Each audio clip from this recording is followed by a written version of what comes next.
Welcome to Real Easy Cooking with Robert. I'm Robert, and this is Ed. And today we're making pot roast. We're turning all of this into food. You excited? Yeah! Yeah? Alright, well let's first start with the meat because that's the most important part of pot roast. This is really something where you want to take just the cheapest meat you can. This is top sirloin, so it's pretty lean. And we have to brown it first, so since it's pretty lean, we're going to add a little bit of oil. And this is, I don't know, grapeseed oil because it's slightly healthier than olive oil. I'm using cast iron because cast iron will hold the heat longer. And we're really trying to brown the meat just on the edges. The meat is a little bit brown. If you don't brown the meat, it will taste kind of gross in the pot roast and it'll be all gray looking. Do you know how you can tell when the pan is getting hot? No. The oil. See how I do this and you watch the oil drip from one side to the other?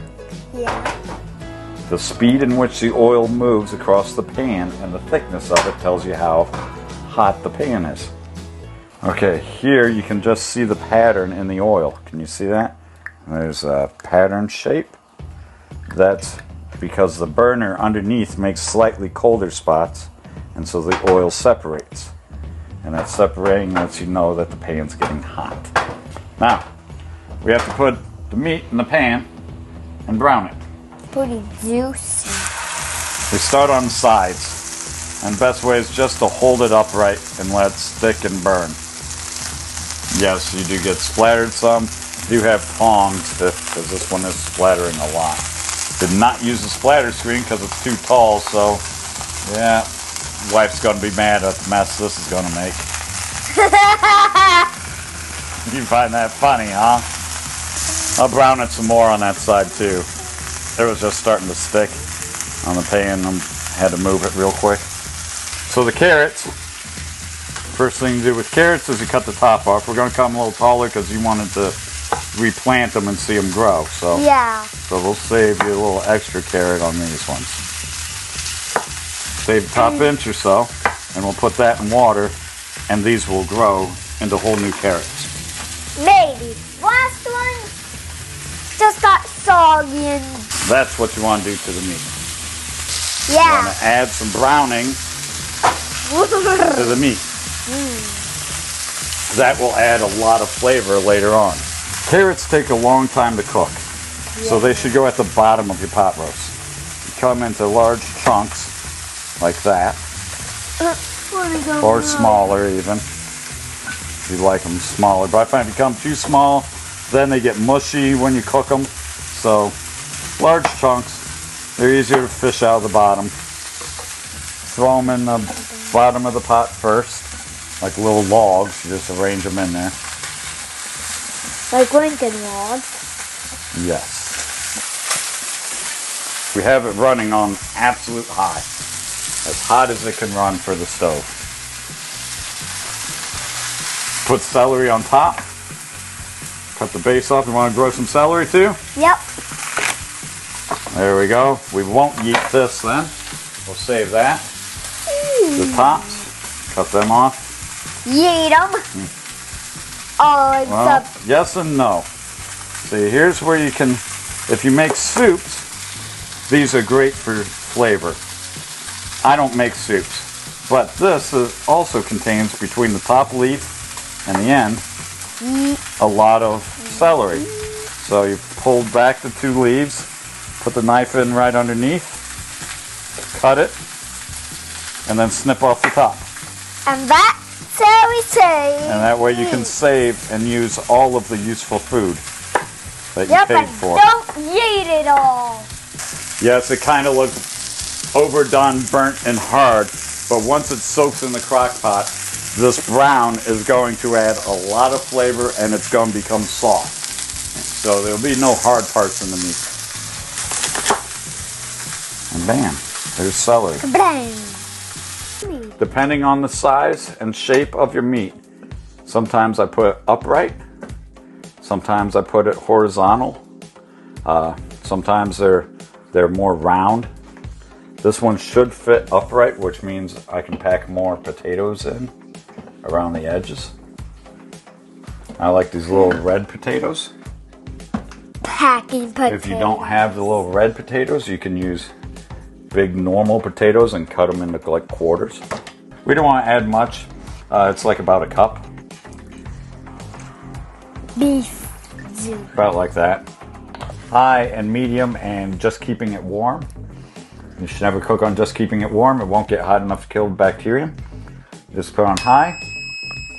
And high if you're going to eat it in about 4 to 6 hours. Low if you want to cook it for 8 to 10 hours. The longer you cook it, the softer the meat will be because it breaks down all the cartilage and stuff inside of it. All the ligaments and everything else. Connective tissue. But this one is done now. It's been enough hours, so let's take the lid off. And we put some potatoes and a piece of celery, even though you don't like celery yet, I know that. But we do have your cooked carrots at the bottom, which they were at the bottom where they stayed in constant juice, so they cooked better. We want some of this juice. This is nectar of the gods. You take your little thing, you suck up some of that fat juice. And put it right on your potatoes. Right on your meat as extra gravy. You're more like an au jus than a gravy because it's not super thick. But as it is, this is Real Easy Cooking with Robert and Ed. And we are done. Enjoy. Every year I'm able to come out here and get a handful of berries where they just fall right off in your hand when you touch them. So we're going to make a dessert with these today. Just to show that it doesn't take very many berries to make a decent dessert. All right, we're back in the kitchen. We're going to take some grapes I bought at the store. These are seedless black grapes. Throw some in the bottom of a jar or a glass. This is my small little wine glass here. Well, if you're going to drink wine, you might as well get drunk, right? Then we're taking some pudding. If you were frugal, you would just buy the pudding mix and make your own pudding and then let that cool and put that in here. We, though, like things easy, so we buy these. I'm just using vanilla. So this is like a pudding parfait we're making for dessert. I'm actually making 2 of them. I'm making one for the cameraman. That way he films my good side. Even though he hates vanilla. You'll learn to like it.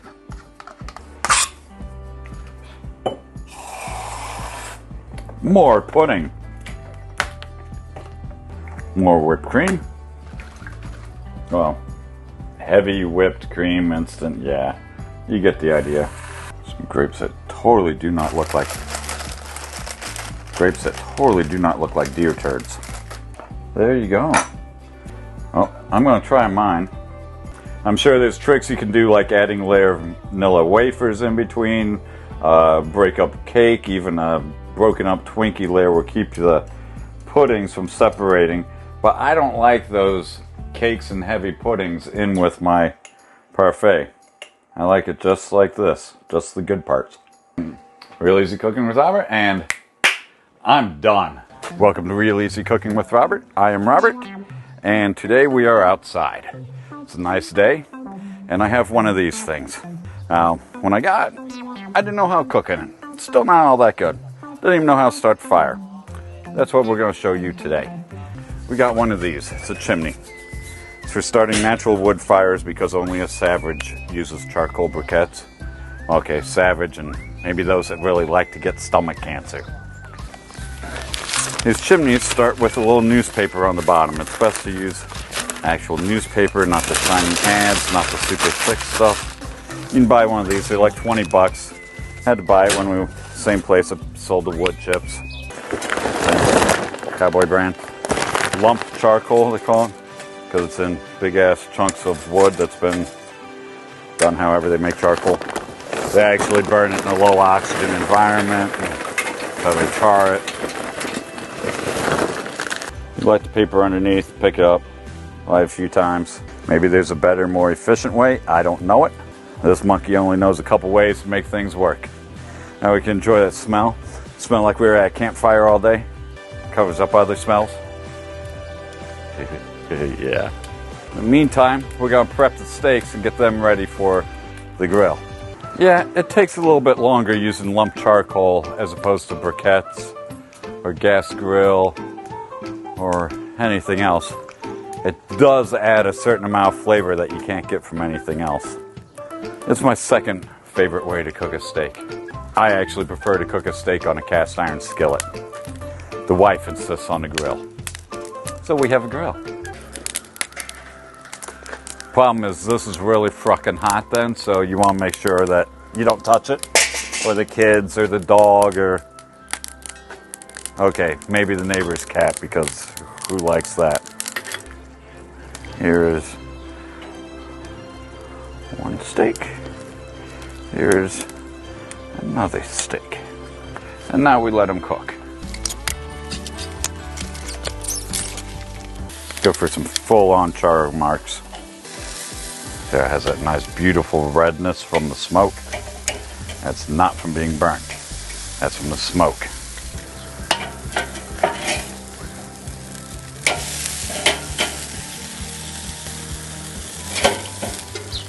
All right, that's how I cook 2 steaks and a hamburger.